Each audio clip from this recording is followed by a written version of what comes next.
Alors, objectif de l'REM, éviter qu'il y ait un gouvernement Mélenchon. Vous imaginez, tiens, Jean-Luc Mélenchon, Premier ministre, vous imaginez le dialogue entre lui et le chef de l'État? La République, c'est moi. Ouais. Ce serait vraiment insupportable, hein. Vraiment, non. Moi, je Vraiment, suis pas là, sûr, non, en ah fait. bon? Mais moi, je crois pas, parce que je pense qu'au-delà des apparences, je pense qu'il y a un rapport entre les deux une forme d'admiration mutuelle, c'est possible. absolument. Et moi, je pense Ça que pourrait serait... bien se passer. Ah, mais je suis sûr. Vous savez, tout le monde crie, ça va exploser. Les accords vont se signer, hein. Vous savez que les accords, tout le monde hurle, Mélenchon, c'est horrible, il détourne les institutions de ce qu'il a fait. Il est très bon. Il booste la campagne législative. Mélenchon à Matignon, c'est excellent. Alors, tout le monde crie, pose des cris d'air frais. Mais en fait, il va pousser à faire voter. Donc, on devrait tous se réjouir. Bon, il fait de la politique, il est malin. Il est Bon, malin. on verra dans un mois et demi. On verra. C'est à vous. Mélenchon, la République, c'est moi, parce que c'est notre projet. Quel beau programme. Dimanche soir, Marine Le Pen a appelé... Oui, parce que je ne trouvais pas valide sur la feuille.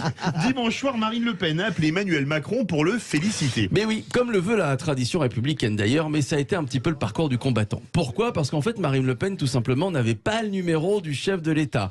Alors elle et ses collègues du RN ont contacté les proches d'Emmanuel Macron pour avoir le précieux 06 ou alors 07.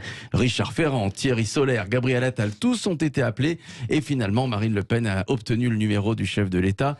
Elle s'est isolée sur la terrasse pour l'appeler, mais était-ce le bon numéro? Marine Le Pen compose le numéro. Allô? C'est Arnaud Montebourg. C'était Arnaud Montebourg. Non, je plaisante. Il est excellent. Je plaisante, mais reconnaissez que ça aurait été extrêmement drôle quand même. Alors, Marine Il Le aurait Pen... pu dire Arnaud Montebourg, c'est moi. Aussi. Marine Le Pen a donc bien échangé avec Emmanuel Macron. Voici alors ce qu'elle lui aurait dit. C'est ce qu'a dit Sébastien Chenu.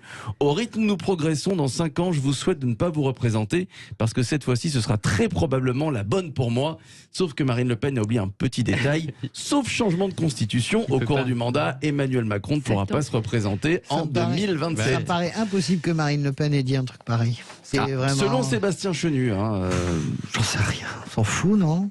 Je sais pas, mais c'est quand même amusant qu'une conversation entre un président de la République et sa challenger, sa challengeuse, je sais pas, sorte comme ça dans les médias.